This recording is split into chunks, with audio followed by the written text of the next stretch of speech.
अस्सलाम वालेकुम रहमतुल्लाहि वबरकातुहू। लीजिए पेश खिदमत है मुहियुद्दीन नवाब साहब का नावल मुक़द्दर। यहाँ पर अब आप लोगों को और इंटरेस्टिंग होता चला जा रहा है ये नावल। अब यहाँ से लीजिए पेश खिदमत है, सुनते रहिए और इन्जॉय कीजिए। मैं यही चाहती हूँ आप तड़पते रहें ताकि मेरा काम जल्द से जल्द हो जाए। आप जानते हैं जब मैं ज़बान देती हूँ तो इसे पूरा करती हूँ। इस हसीना से आपकी दोस्ती होगी, लेकिन मेरा काम होने के बाद वो वहाँ से चलती हुई बाहर आई, फिर अपनी कार ड्राइविंग करती हुई जाने लगी। वो दौलत, वो ताकत और अख्तियारात हासिल करने के जुनून में मुब्तला रहती थी। खुद कोई गई गुजरी नहीं थी, अच्छी खासी दौलतमंद थी। इसके बावजूद बेहिसाब दौलत हासिल करने के लिए इसने आईनी को ताड़ लिया था। ताकत और इख्तियारात हासिल करने के लिए दाऊद सुबानी से दोस्ती कर रखी थी। किसी को दोस्त बनाने से मुक़द्दर दोस्त नहीं बन जाता। मैं जिसका दोस्त बन जाता हूँ इसके सब हो जाते हैं, वरना सारा ज़माना इसका दुश्मन हो जाता है। दूसरों पर हुकूमत करना चाहती थी। क्या ख्याल है अगर मैं इसे बेहद ताकत और इख्तियारात दे दूँ? इस मुल्क के खुदादाद में मुर्दों ने भी हुकूमत की, औरत ने भी हुकूमत की, सब ने फ़ौरनियत दिखाई और सभी दरबदर के हो गए। एक दुर्दाना बेगम को भी मौका दिया जाए, क्या ख्याल है? लोगों को मुश्किल में डालने और फिर इन्हें मुश्किलात से निकालने के चंद मखसूस फार्मूले मेरे पास हैं।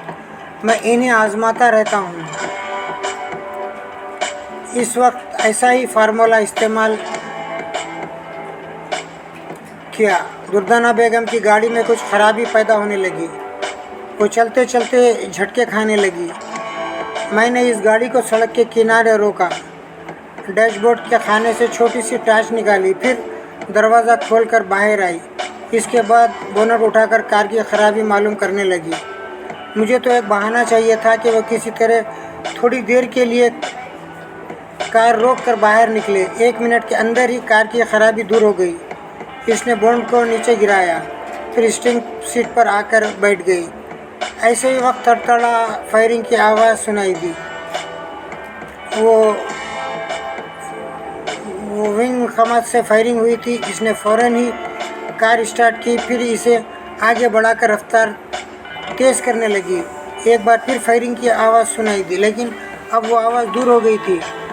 वो तेज़ रफ्तार से ड्राइविंग करती हुई दूर निकल आई। अब कोई ख़तरा नहीं था, सड़क भी वीरान नहीं थी। गाड़ियाँ आती जाती दिखाई दे रही थी। गाड़ी के अंदर गहरी खामोशी थी। ऐसी ही खामोशी में किसी के कराहने की आवाज़ सुनाई दी। वो एकदम से चौंक गई। गाड़ी को सड़क के किनारे रोककर इसने सुर घुमाया तो इसे अपने सामने रिवॉल्वर की नाल दिखाई दी। कार के अंदर तारीकी थी, लेकिन करीब से गुजरने वाले एक आधे गाड़ियों की रोशनी में वो पूरा रिवॉल्वर झलक रहा था।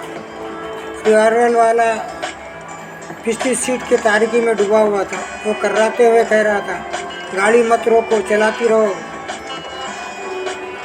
मेरे हुक्म की तामील करती रहोगी तो सलामत रहोगी। फिर वो ज़ख्मी शेर की तरह दहाड़ते हुए बोला, गाड़ी चलाओ। इसने गाड़ी फ़ौरन ही स्टार्ट की, फिर इसे आगे बढ़ाने लगी। इसके हुक्म के मुताबिक रफ्तार भी बढ़ने लगी। इस्मा इन्हीं के साथ इसके बेडरूम में आ गई। इसने शाने पर हाथ रखकर बोली, तुम आराम से बेड पर लेट जाओ। नहीं भाभी जान, मैं अभी बैठूंगी, आपसे बहुत सी बातें करूंगी, मगर आपसे पहले ज़रा उरूस से बातें कर लूँ। वो अपने बड़े अब्बू फलक आफ्ताब का मोबाइल फ़ोन लाई थी। इस फ़ोन के ज़रिए इसने उरूस से रब्ता किया। उरूज उसकी आवाज़ सुनकर पूछा, हेलो आईनी, कैसी है? मैं ठीक हूँ, तू घर पर है या हॉस्पिटल में? मैं हॉस्पिटल में हूँ। क्या नाइट ड्यूटी है? नहीं, मैं अपना घर छोड़ आई हूँ। वो चौंक कर बोली, क्या कह रही है? जो सुन रही है वही बोल रही हूँ। तूने घर छोड़ते वक्त मुझे फ़ोन क्यों नहीं किया? क्यों नहीं बताया कि वहाँ तना रहने गई है? मैं तुझे सुबह फ़ोन करके बताने वाली थी। ये नहीं जानती थी कि अभी रात को मालूम हो, और तू मेरी तनाई का ख्याल करके दौड़ी चली आए। तू क्या समझती है मैं नहीं आऊँगी? अभी आ जाऊँ, अभी आ रही हूँ। देख आईनी, तुझे मेरी कसम है, ابھی نہ آنا. کیوں نہ آؤں؟ کیوں مجھے قسم دے رہی ہے؟ عینی سمجھنے کی کوشش کر. تو پچھلی رات سے اپنے گھر نہیں پہنچی تھی، گھر سے باہر بھٹکتی رہی تھی. پھر میرے پاس آ کر تو نے صبح کر دی. اب گھر گئی ہے تو کم از کم ایک رات وہاں اچھے سے اپنی بزرگوں کا کچھ خیال کر. بڑے ابو تیرے لیے پریشان ہیں، ان کی بھی بہت ساری ذمہ داریاں ہیں ان کے اوپر. چار دیواریوں کا احساس کر. میں کچھ نہیں سننا چاہتی.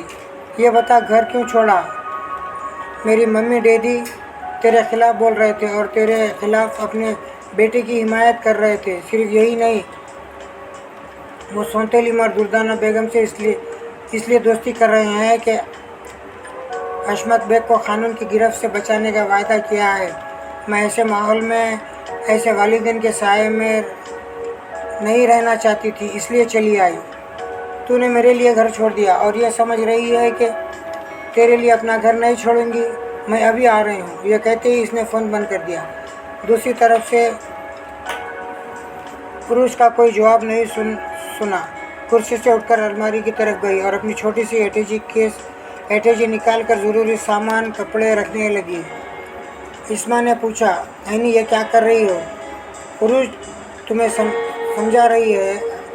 ابھی تمہیں نہیں جانا چاہیے. ایک تو تم کل سے گم ہو گئی تھی، سب تمہارے لیے پریشان تھے. پھر یہ کیا حالات سازگار نہیں ہیں. باہر دشمن تمہاری تاک میں لگے ہوئے ہیں. پتہ نہیں کون کس وقت کیا کر بیٹھے. وہ ایٹیجی میں سامان رکھتے ہوئے بولی، میں دشمنوں سے ڈرنے والی نہیں ہوں. عروج کو تنہا نہیں چھوڑیں گی. پلیز بھائی جان، آپ باہر جا کر سیکورٹی آفیسر سے کہیں کہ وہ 2 مسلح گارڈ بھیجیے جائیں، وہ مجھے ہاسپٹل پہنچا کر آئیں گے. اسما نے باہر آ کر زینے سے اترتے ہوئے فلک آفتاب سے کہا، انکل عینی باہر جا رہی ہے. فلک آفتاب اٹھ کر کھڑا ہو گیا، حیرانی سے بولا، کیوں جا رہی ہے؟ کہاں جا رہی ہے؟ عروج کے پاس، اس کے ہاسپٹل والے کوارٹر میں جا رہی ہے. اتنی رات کو جانا کیا ضروری ہے؟ عروج نے اس کی خاطر اپنے گھر کو اور اپنے ماں باپ کو چھوڑ دیا ہے. فلک ناز نے کہا، کیا مصیبت ہے؟ اب اسے روکو تو بھی نہیں رکے گی. 1 نمبر کی ضدی ہے، ضرور جائے گی. عینی ایٹیجی اٹھا کر زینے کی بلندی سے اسے بولی، ہاں اسے اب میری ضد سمجھ لیں، لیکن میں اپنی عروج کو تنہا نہیں چھوڑوں گی. وہ زینے سے اترنے لگی. فلک آفتاب نے کہا، بیٹی میں تم دونوں سہیلیوں کی محبت کو اچھی طرح جانتا ہوں.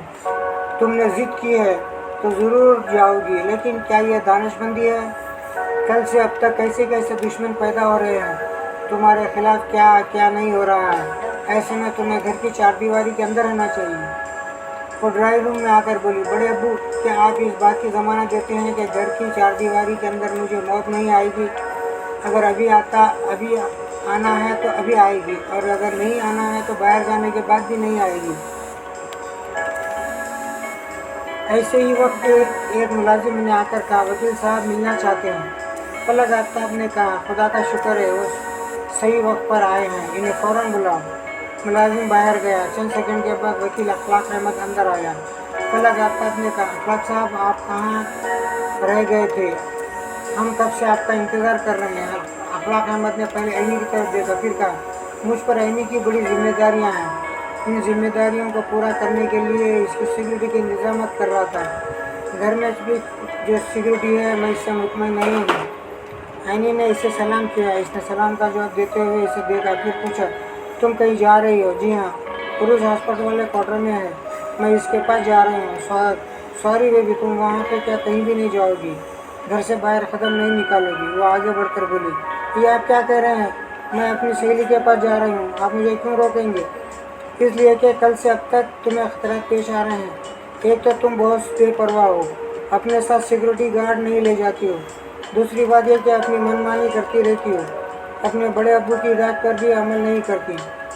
میں آپ سب کی ہدایت پر عمل کروں گی، مگر ابھی عروج کے پاس جاؤں گی. اخلاق احمد نے قریب آ کر اس کے سر پر ہاتھ رکھتے ہوئے کہا، ہماری ذمہ داریوں کو سمجھو.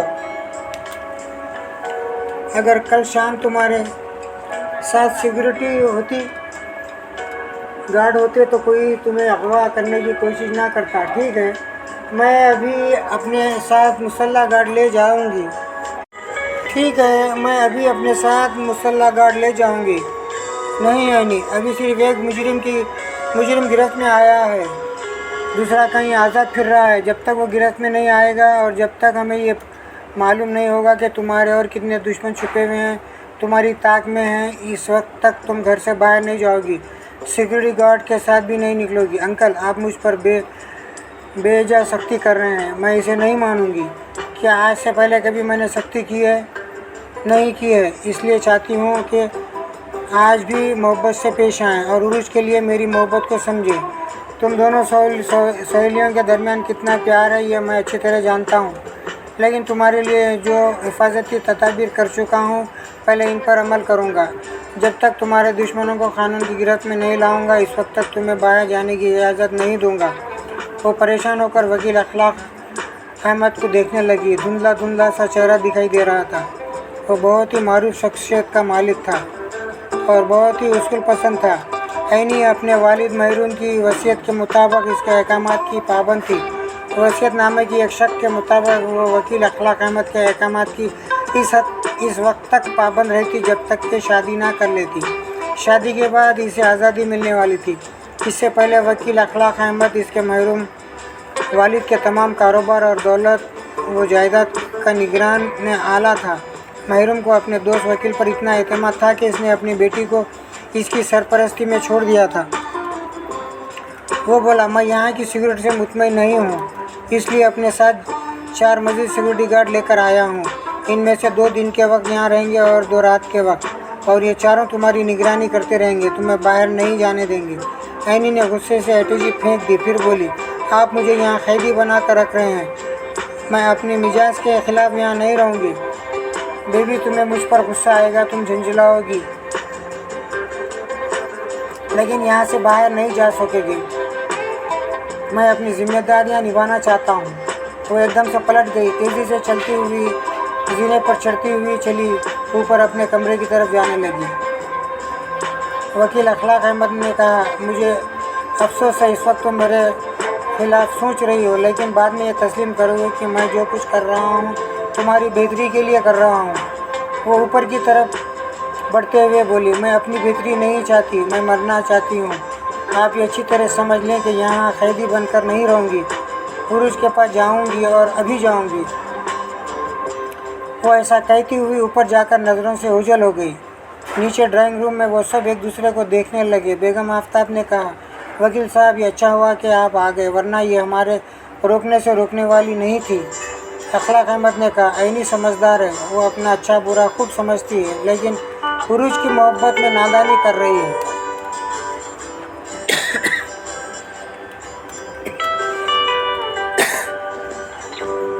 بہرحال اس کی سمجھ میں آ جائے گا، یہ ابھی غصہ دکھا رہی ہے، رفتہ رفتہ ٹھنڈی پڑ جائے گی۔ اس کی بات ختم ہوتے ہی کہیں سے گولی چلنے کی آواز سنائی دی۔ سب نے گھبرا کر اوپر کی طرف دیکھا۔ عینی ہاتھ میں پستول لیے زینے کی بلندی پر کھڑی تھی۔ وکیل اخلاق احمد مخاطب کرتے ہوئے کہہ رہے تھے، انکل، یہ میرے ہاتھ میں کھلونا نہیں ہے، میں نے ایک گولی ضائع کی ہے، لیکن دوسری گولی میرے سر میں سوراخ کرتی ہوئی گزر جائے گی۔ اس نے یہ کہتے ہوئے پستول کو اپنی کنپٹی سے لگا لیا۔ سبھی پریشان ہو کر زینے کی طرف بڑھنے لگے۔ نہیں بیٹے، نہیں، گولی چل جائے گی، پستول پھینک دو، میرے قریب کوئی نہ آئے، میں عروج کی قسم کھاتی ہوں، کسی نے بھی مجھ سے پستول چھیننے کی کوشش کی تو میں اپنے آپ کو گولی مار لوں گی۔ وہ سب پریشان ہو کر اسے دیکھ رہے تھے۔ اس کی انگلی ٹریگر پر رکھی ہوئی تھی اور کسی بھی وقت وہ ٹریگر دب سکتا تھا، گولی چل سکتی تھی اور وہ بلندی سے گر سکتی تھی۔ اخلاق احمد نے کہا، عینی، ہوش میں آؤ، ہم ابھی سہولت سے باتیں کریں گے، ٹریگر پر سے انگلی ہٹاؤ۔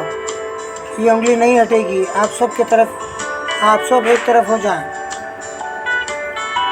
میں نیچے آ رہی ہوں، باہر جا کر اپنی کار میں بیٹھ کر یہاں سے جاؤں گی، کوئی میرا راستہ روکنے کی کوشش کرے گا تو اسے میری لاش ملے گی۔ وہ زینے کے ایک پائیدان پر قدم رکھتے ہوئے بولی، ڈرائنگ روم کی طرف آنے لگی۔ ابھی وہ بلندی پر تھی اور مجھے یہ منظور نہیں تھا کہ وکیل اخلاق احمد عبور کر کے وہاں سے چلے جائے۔ میں اس کے ہاتھ کی لکیر پر کھڑا ہوا تھا، وہ ایسا ہونے والا ہاتھ ना था, इसलिए वैसा हुआ जैसा मैं चाहता था। जीने की एक पायदान पर कदम रखते वक्त अचानक ही वो लड़खड़ाई तो चीख कर गिर पड़ी। लड़खड़ाती हुई नीचे आने लगी। पिस्तौल छूटकर दूर चला गया था और वो कहीं और चली आई थी। फिर नीचे आते ही बेहोश हो गई। इंसान क्या सोचता है और क्या हो जाता है, और ख्वाह मौका सोचता है कि वो ऐसा करेगा वैसा करेगा, वो ऐसा करना होता वैसा हो जाता है, और वैसा करता है तो ऐसा हो जाता है।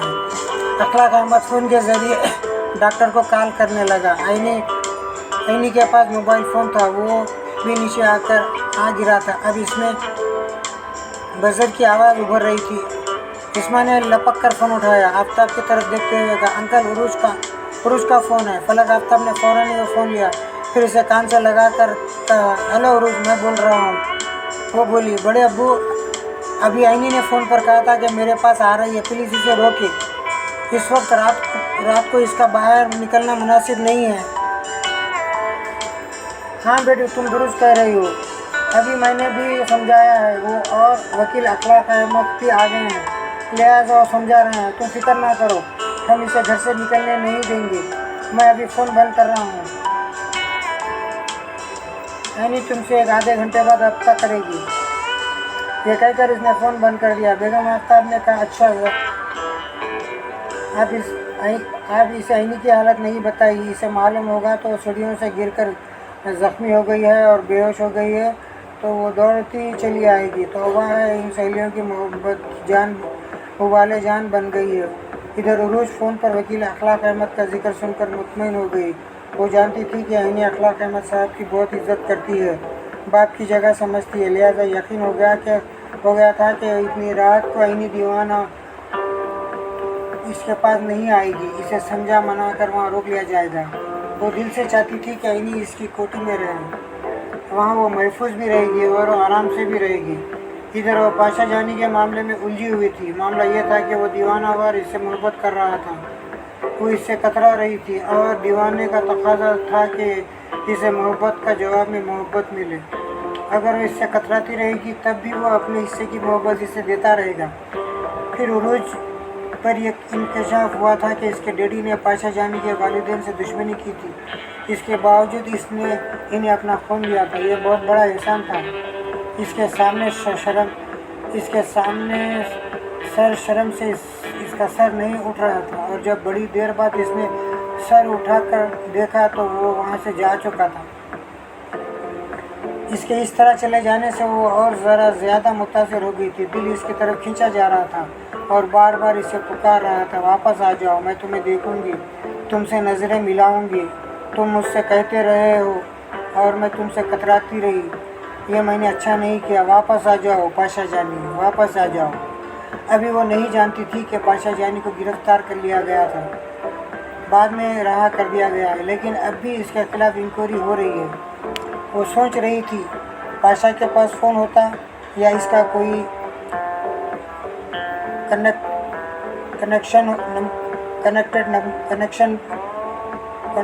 कॉन्टैक्ट नंबर होता तो अभी इससे बात करती और शर्मिंदगी जाहिर करती कि इसकी तवील खामोशी के बाद इसे वहाँ से जाना पड़ा। इसे वापस आना चाहिए, इसके साथ रात का खाना खाना चाहिए या कम से कम एक कप चाय पीना चाहिए। इसे किसी भी बहाने से रूबरू आना चाहिए। वो जीशान के दफ्तर में बैठा हुआ था और फ़ोन के ज़रिए लाहौर के एक साबिक़ा पड़ोसी से बात कर रहा था। इसे मुखातिब करके कह रहा था, दीना चाचा, मैं पाशा जानी बोल रहा हूँ। दीना चाचा ने कहा, तुम तो कराची चले गए थे, फिर यहाँ कैसे बोल रहे हो? मैं लाहौर में नहीं हूँ, कराची से बोल रहा हूँ। अच्छा हुआ पुत्र जो तुमने फ़ोन किया, तुमसे ज़रूरी बात करनी थी, मगर समझ में नहीं आ रहा था कि तुम्हारा पता कैसे मालूम किया जाए। मैंने आपसे कहा था कि यहाँ एक छोटा सा मकान ख़रीदूँगा, फिर आपके पास आकर अपना बकाया सामान ले जाऊँगा। बेटे, तुम्हारे बकाया सामान की ही बात कर रहा हूँ, यहाँ तो डकैती पड़ गई है। पाशा जानी ने चौंक कर जीशान की तरफ देखा। ये आप क्या कह रहे हैं? क्या आपके घर में डाकू आए थे? हाँ, मेरा तो जो कुछ भी था वो ले गए, लेकिन तुम्हारे संदूक का ताला तोड़ कर भी बहुत कुछ ले गए हैं। चाचा, इस संदूक में एक बहुत पुराना ब्रीफकेस था, वो है या नहीं? नहीं बेटा, वो नहीं है, जीशान ने पाशा से कहा। खाने वालों ने इस डकैती के मालूमात की होगी, तुम इनसे इस थाने का नंबर ले लो। पाशा ने फ़ोन नंबर पूछा, इसे कागज़ पर लिखकर जीशान की तरफ बढ़ाया और रिसीवर को क्रडल पर रख दिया। इसने पूछा, तुम्हारे संदूक में कोई और कीमती सामान था? जी हाँ, अम्मी के जेवरात थे, वो 40,000 के होंगे। क्योंकि बहुत पुराने डिज़ाइन के थे, इसलिए मैंने वो सेल्फ केस में रख दिए थे। 40,000 अच्छी खासी रकम होती है और तुमने वहाँ छोड़ा है, आखिर क्यों? वहाँ से लाने के लिए बहुत सी और अहम कीमती चीज़ें थी, मसलन मेरे अब्बू की बहुत सी एल्बम थी, फिर अब्बू के कैब ट्रॉफी वगैरह जो उन्होंने अपनी जवानी में जीते थे, वो सब यादगार चीज़ें वहीं छोड़ आया हूँ। ये ऐसी कीमती चीज़ें हैं जो सोने के जेवरात से ज़्यादा अहमियत रखती हैं। जीशान इसे टटोलती हुई नज़रों से देख रहा था। फिर इसने लाहौर के थाना इंचार्ज से रब्ता किया। हेलो, मैं कराची से एसपी जीशान बोल रहा हूँ। आपके इलाके में एक दिन मोहम्मद नाम का शख्स रहता है। कल रात इसके घर में चोरी हुई है। मैं मालूम करना चाहता हूँ क्या वाकई चोरी हुई है? अगर हुई है तो डाकुओं वहाँ से क्या ले गए हैं? क्या आप मुख्तसर मालूमात फराहम कर सकते हैं? दूसरी तरफ से थाना इंचार्ज ने कहा, सर, जब हमें डकैती की इत्तला मिली थी और हम वहाँ पहुँचे तब तक डाकू फरार हो चुके थे। इस मकान के 2 कमरों का सामान बिखरा पड़ा था, ये कुछ ज़्यादा नहीं था। इसके हालात से पता चलता है गरीब लोग हैं। दिन मोहम्मद बूढ़ा है, किसी काम के काबिल है। इसका जवान बेटा बेरोज़गार है, इनके घर में आता टीवी भी नहीं है। समझ नहीं आता कि डाकू वहाँ क्यों थे और वहाँ से क्या ले गए हैं। दिन मोहम्मद का क्या बयान है? वो कहता है कि एक संदूक में लाखों रुपये जेवरात छुपा कर रखे गए थे। घर में 25,000 रुपये जेवरात रखे हुए थे, डाकू वो सब ले गए हैं। ये तो आप किसी के 5 लाख की चोरी हो तो वो 50 लाख रिपोर्ट लिखवाता है और दिन मोहम्मद तो बिल्कुल ही कंगाल है। इसके पास 50,000 रुपये नकद कहाँ से आए गए? और इस रुपये के जेवरात वाली बात तो मजाकिस है। हमने बयान लिख लिया है और इंक्वायरी भी कर रहे हैं। वैसे ये रिपोर्ट बिल्कुल ही झूठी होगी। हम मालूम करने की कोशिश कर रहे हैं कि दिन मोहम्मद ने ये ड्रामाबाजी क्यों की है। मैं एक इशारा आपको देता हूँ। दिन मोहम्मद पड़ोसी पाशा जानी है। जीशान ने रिसीवर के माउथपीस पर हाथ रखकर, तुम्हारे वालिद का नाम क्या है? मेरे वालिद का नाम अजमत पाशा है, इसने फ़ोन पर कहा। दिन मोहम्मद के पड़ोसी का नाम अजमत पाशा था। इसके बेटे पाशा जानी ने पिछले दिनों एक घर फ़रोख्त किया है। आप मालूम करें ये क्या दुरुस्त है? वाकई पाशा जानी ने कोई मकान फ़रोख्त किया है? और अगर मकान कितने में फ़रोख्त हुआ? पाशा जानी ने अपना अहम सामान एक संदूक में बंद करके दिन मोहम्मद के घर अमानत के तौर पर रखा था। इसी संदूक में तकरीबन 40,000 के जेवरात थे। थाना इंचार्ज ने कहा, सर, बात समझ में आ रही है। दिन मोहम्मद ने अमानत में खयानत की है। पाशा जानी में से वो जेवरात निकाल लिए हैं और डकैती का ड्रामा प्ले किया है। जीशान ने कहा, ऐसा ही कुछ हुआ होगा। आप ज़रा इंक्वायरी करें और ये बताएं कि अजमत पाशा के मकान की फ़रोख्त के सिलसिले में मुझे कब तक मालूमात फराहम करेंगे? मैं अभी 1 घंटे में मालूम करता हूँ। ठीक है, आप मेरे दफ्तर का और ज़ाती मोबाइल फ़ोन नंबर नोट करें।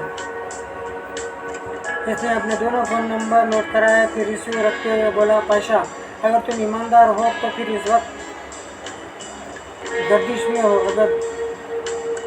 अगर धोखा दे रहे हो तो अभी 2-4 घंटों पर तुम्हारा झूठ और फराड सामने आ जाएगा। मेरा ईमान से अच्छा अमल का अच्छा नतीजा निकलता है। मेरा ईमान है, अच्छे अमल का अच्छा नतीजा निकलता है। मैं दुआ कर रहा हूँ कि मौजूदा गर्दिश से निकल आओ।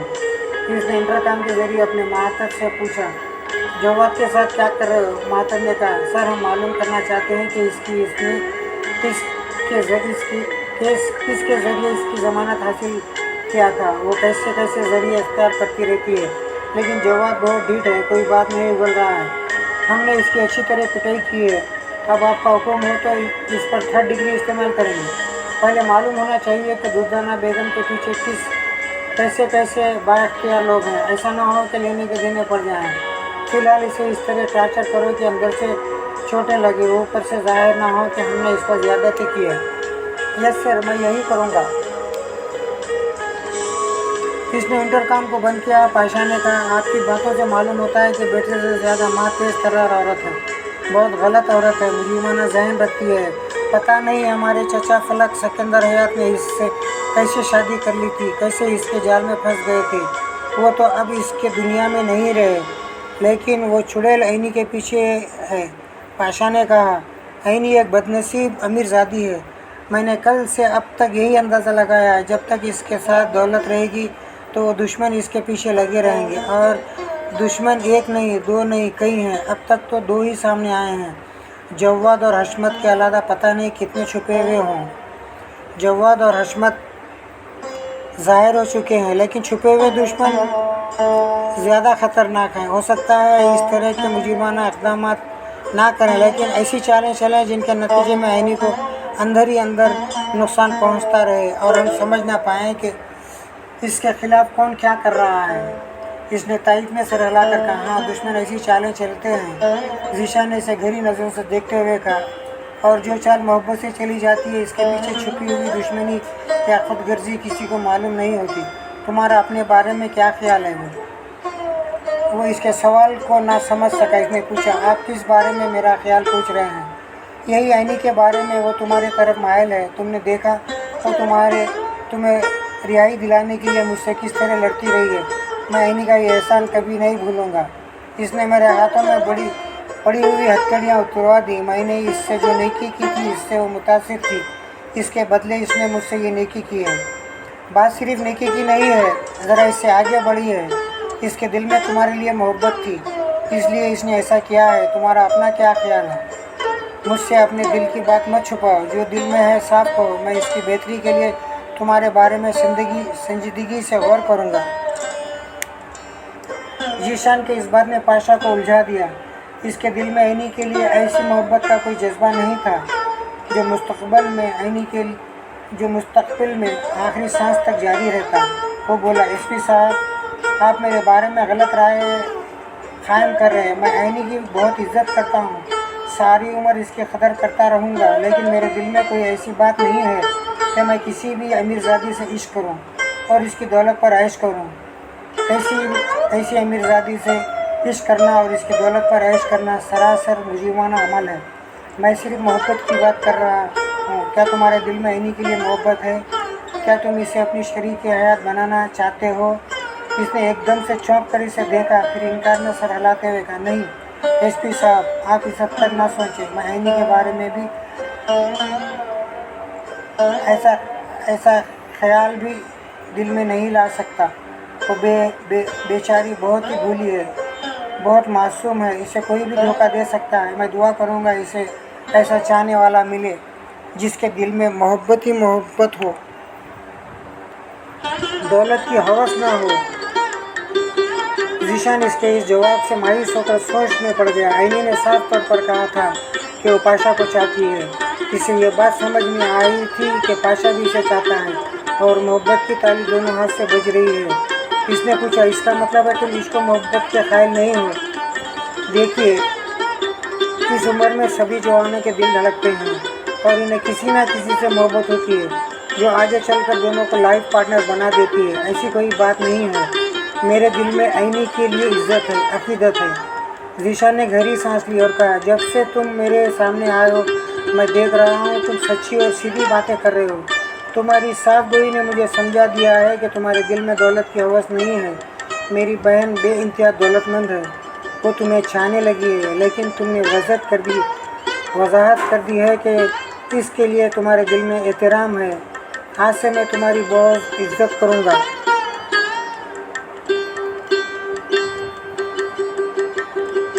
میں عزت کروں گا اور یہ بھی تسلیم نہیں کروں گا کہ تم نے جواد کے 8 لاکھ روپے چرائے ہیں۔ آپ کی اس محبت اور اعتماد کا بہت بہت شکریہ۔